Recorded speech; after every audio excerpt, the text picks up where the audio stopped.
Have you ever felt like the ground had dropped out from under your feet, as if everything around you was falling apart, and inside you all that was left was a painful emptiness? That peace you once had, gone, and no matter how much you try to find it, no matter how much you search in people, in distractions, in the silence of the early morning, it doesn't come back. But what if I told you there is a way, a path where Jesus can restore the peace you've lost, even in chaos? I'm not talking about a superficial peace. I'm talking about the kind of peace that calms the storm within you, even when the world outside is still on fire. Stay with me until the end, because what you discover here could change everything. There are days when you wake up and feel like something is wrong. It's not just tiredness. It's not just another hard day. It's something deeper.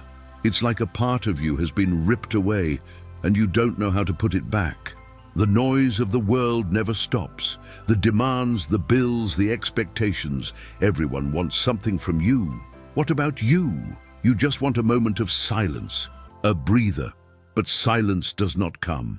And when it comes, it's worse, because in the silence, you hear your own soul screaming for peace, for rest, for something that makes sense. You've tried everything, haven't you? You've worked harder, you've distracted yourself, you've smiled when you didn't feel like it. You've pretended you were fine, but deep down, where no one sees, you know the truth. You have lost your peace. And the worst part? You don't even know when it happened. Was it in a news story? In a relationship that ended? In a door that closed? Or did it happen gradually, like sand slipping through your fingers? The truth is that life has a cruel way of taking away our peace without asking permission. And now you're here, listening to this, maybe waiting for someone to understand, for someone to tell you that it's not just you, that there's a way out. He has. But before we get there, I need you to understand one thing. The peace the world offers was never meant to last. Do you know what's scarier than losing your peace? It's when you cry out, and it seems like no one is listening. You pray, sometimes even with tears. You ask for help. You ask for a sign. Anything that shows that God is there, that He hasn't forgotten you. But the sky seems closed. And then comes that question that eats away at you. Has God abandoned me? Let me tell you something that happened a long time ago. Something real, something recorded in Scripture. There was a man named Job. He had everything: family, health, prosperity. He was upright and God-fearing, but in a single day everything fell apart. He lost his children, he lost his possessions, he lost his health. He was left covered in wounds, sitting amidst the ashes, scraping his wounds with broken pottery. And do you know what he did? He cried out to God. He questioned, he cried. He asked for answers, and God, silence. For chapters and chapters, Job heard nothing. Only the voices of his friends telling him that he must have sinned, that God was punishing him, that he deserved it. But Job knew it wasn't true. He knew he was innocent, and yet the silence remained, until, at just the right moment, God spoke. And when He spoke, He gave no explanations. He simply revealed His presence. And that was enough, because sometimes God's silence isn't abandonment, it's preparation. He's not absent. He's working on something your eyes can't yet see. But while you don't see, the soul remains restless, because trusting without understanding is one of the most difficult things there is. What if silence was actually the most intimate invitation God has ever given you? Fatigue isn't just for the body. You can sleep 8 hours and wake up exhausted. You can have a peaceful day and feel like you're carrying the weight of the world on your shoulders, because there's a kind of tiredness that doesn't show up in the mirror. It doesn't go away with coffee. It doesn't go away with rest. It is the weariness of the soul. That weight you carry alone, those worries you can't share, those nights when you lie down, but your mind won't turn off. And in the midst of it all, you try to be strong, you try to hold on, you try not to break down in front of anyone, but inside you're broken. Jesus knew this. He looked at the weary, oppressed, directionless crowds and felt compassion. Then He said something that echoes to this day. Come to me, all you who are weary and burdened, and I will give you rest. Matthew 11:28. See, he didn't say be stronger. He didn't say hang in there. He said come, because a tired heart doesn't need more strength. It needs rest. The kind of rest that only comes when you stop trying to control everything and let go. But delivering is difficult, I know, because it means letting go. It means admitting that you can't do it alone. It means trusting that someone greater is in control. And maybe that's exactly what you need right now. No answers, no immediate solutions, but from a place where you can finally rest. Let me take you into a boat. It's night. The sea is raging. Huge waves crash from all sides. The water rushes in. The wind howls. The disciples are terrified. They are experienced fishermen, but this storm is different. They know they could die. And Jesus, he's sleeping. Yes, sleeping, at the stern of the boat, calm, as if nothing were happening. They run to him, desperate. Master, do you not care that we are perishing? And Jesus stands up. He looks out at the sea and says just 3 words, calm down, be silent. And instantly the sea obeys. The wind stops. The storm surrenders. And then he looks at the disciples and asks, why are you so timid? Do you still have no faith? This story is in Mark 4. And it's not just about an ancient miracle. It's about you, today. Because how many times are you in the middle of the storm thinking you're going to sink, and you forget that Jesus is in the boat with you? The chaos around you may be real. The waves may be raging. But God's presence is greater than any storm. He doesn't need shouting. He doesn't need effort. Just one word from him, and everything changes. But here's the secret. He doesn't calm the storm to prove he can.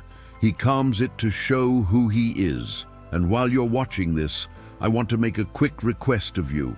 If this content is touching your heart, leave a like below and subscribe to the channel, because there's much more to come. This helps me know you're here, walking with me on this journey. Now come back with me. Because what comes next will show you that trust is not about understanding everything, but about knowing who is with you. Trusting is easy when everything is going well, when the bills are paid, when health is good, when relationships are at peace. But what happens when everything falls apart, when you lose your job, when you get a bad diagnosis, when the person you loved leaves? This is where faith is tested. Because trusting God doesn't mean you'll understand. It means you'll follow, even if you don't understand. Think of Abraham. God asked him to sacrifice his son, the son of promise, the one he had waited for his entire life. Abraham did not understand, but he obeyed. He climbed the mountain. He prepared the altar. He raised the knife, and at the last second, God provided a ram in place of Isaac. The promise preserved, faith rewarded. But until that moment, Abraham didn't know. He just trusted. Or think of Joseph, betrayed by his brothers, sold into slavery, unjustly imprisoned, years of oblivion. But God was working. Every pain had a purpose. Every injustice was part of a greater plan. And in the end, Joseph looked at his brothers and said, "You intended to harm me, but God intended it for good." Genesis 50:20. You see, confidence isn't about what you see now. It's about who you know. And when you know Jesus, when you know who he is, you rest, not because the storm has passed, but because he is with you in the midst of it. What if the trial you're facing is exactly what God will use to take you to the next level? Here's something most people don't understand about peace. It doesn't come from outside. It's born within. You can be in a beautiful place, with everything sorted out, and still feel that emptiness. Or you can be in the middle of chaos, with 1,000 problems around you, and have an inexplicable serenity. Because true peace doesn't depend on circumstances. It depends on where your heart is. Jesus said something powerful in John 14:27. "Peace I leave with you, my peace I give to you. Not as the world gives, do I give to you." Do you see the difference? World peace is temporary. It lasts as long as everything is fine. But when the storm comes, it evaporates. The peace of Christ is different. It remains, it endures. It is an anchor in the soul. And you know why? Because it's not based on what's happening, it's based on who's in control. When you understand this, everything changes. You stop trying to fix the world around you and start letting God restore the world within you, because that's where true transformation happens. Not when things get better, but when, in the midst of the chaos, you find that peace that makes no sense. That peace that people look at and ask, how can you be so calm? And the answer, Jesus. Because when he comes in, everything that was broken begins to be restored. Do you know what steals more peace than anything else? It's not the problems outside, it's what you carry inside. Hurt, resentment, guilt, that person who hurt you, those words that still sting, that mistake you can't forget. All of this builds up, it weighs on you, and even if you try to ignore it, it's there consuming your peace. And then Jesus comes and says something radical, forgive and you will be forgiven. Lucas 6:37. But how do you forgive someone who hurt you? How do you let go of someone who hasn't apologized? How do you move on when the pain is still raw? Here's the truth. Forgiveness isn't about the other person. It's about you. It's about releasing the weight that's holding you back. It's about choosing healing over bitterness. And that doesn't mean what they did to you was right. It means you're not going to let it control your life anymore. Peter asked Jesus, Lord, how many times must I forgive? Up to 7 times. And Jesus answered, I do not say to you until 7, but until 70 times 7. Matthew 18:22. That is, always, because forgiveness is a lifestyle. It's not a one-time decision. It's a daily choice. And when you choose to forgive, something supernatural happens. You feel your chest lighten. You breathe better. You sleep peacefully. Because forgiveness is the door through which restoration enters. And often, the person who needs your forgiveness the most is yourself. So what are you holding on to that you need to let go of? In the midst of all the rush, all the noise, all the pressure, there is a place you can go. It's not a physical place. It's a state of mind. It's a refuge. It's that moment when you stop, breathe, and say, God, I need you. And there, in that silence, something happens. It's not magic. It's not instantaneous, but it's real. It's like an invisible hand taps you on the shoulder and says, it's okay, I'm here. Psalm 46:10 says, be still and know that I am God. Be still. It's not just about stopping moving. It's about stopping trying to control. Stop fighting alone. Stop thinking you need to have all the answers. It's trusting that He is God, and that is enough. But we live in a generation that doesn't know how to be still, that fears silence. That fills every second with noise, distraction, anything that prevents us from connecting with our own soul. And then peace never comes, because peace needs space, it needs silence, it needs you to be willing to stop. And when you stop, when you really quiet your heart before God, you realize He's always been there, waiting, not with judgment, but with love. Because it's in the stillness that you hear His voice, not audible, but real. That certainty in your heart. That peace that comes not from explanation, but from presence. What if you took just 5 minutes today to simply be with God? There's something about darkness that people don't understand. She didn't come to stay. It may seem like it. It may seem like the night will never end, that the pain will never go away, that you'll be stuck in that place forever. But the Bible says something powerful in John 1:5. The light shines in the darkness, and the darkness has not overcome it. A light always wins, always. No matter how dark the night, no matter how deep the valley, the light of Christ cuts through it all. And you know what's even more amazing? He doesn't pull you out of the darkness immediately. He walks you into it. He lights the way. He shows you where to step. He holds your hand, and He walks with you, step by step, to the exit. Think of David in Psalm 23. Even though I walk through the valley of the shadow of death, I will fear no evil, for you are with me. David didn't say that God delivered him from the valley. He said that God was with him in the valley, and that makes all the difference, because God's presence transforms the valley. It doesn't eliminate the shadow, but it takes away the fear. And when you realize that you are not alone, that the light of Christ is shining beside you, darkness loses its power. She's still there, but you're not afraid of her anymore, because you know the dawn is coming. What if the darkness you're experiencing is just the setting for the miracle that's about to happen? Have a moment. You don't know exactly when, but it happens. It's like something inside you finally lets go, like the knot in your chest unties, like air returns to your lungs, and you realize peace has returned, not because everything has been resolved, not because the problems have disappeared, but because something changed inside you. You stopped fighting. You stopped trying to control, and you just gave in. And in this surrender, Jesus did what only He can do. He restored what was broken. The chaos is still out there. The world still turns. Circumstances are still difficult. But you're different, because now you have an anchor, a certainty, a peace that depends on nothing but His presence. And that changes everything.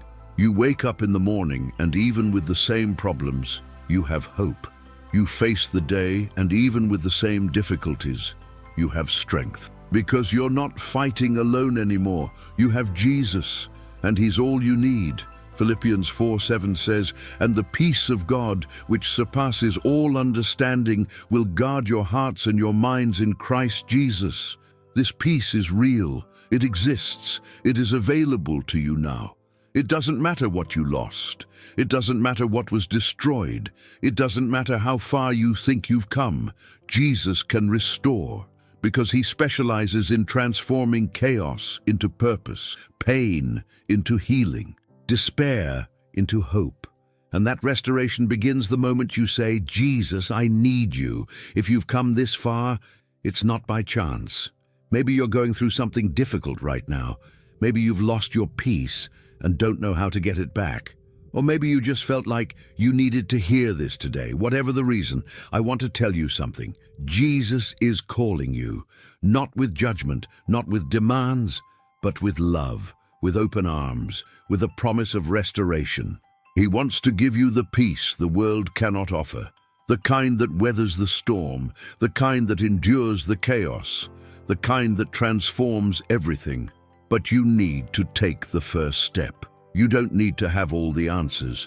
You don't need to be perfect. You don't need to have everything figured out. You just have to come, cry out, trust, surrender, and He will do the rest. So now, I want to ask you a question. Where have you found peace in the midst of chaos? Was it in prayer, in the Word, in a specific moment with God? Leave a comment. Your story might be exactly what someone needs to hear today. And if this video touched you, share it with someone who also needs this message, because the peace Jesus offers isn't just for you. It's for everyone who is weary, burdened, and lost. And who knows, through you, someone will find their way back. May the peace of Christ, which surpasses all understanding, guard your hearts and minds, today, tomorrow, and always.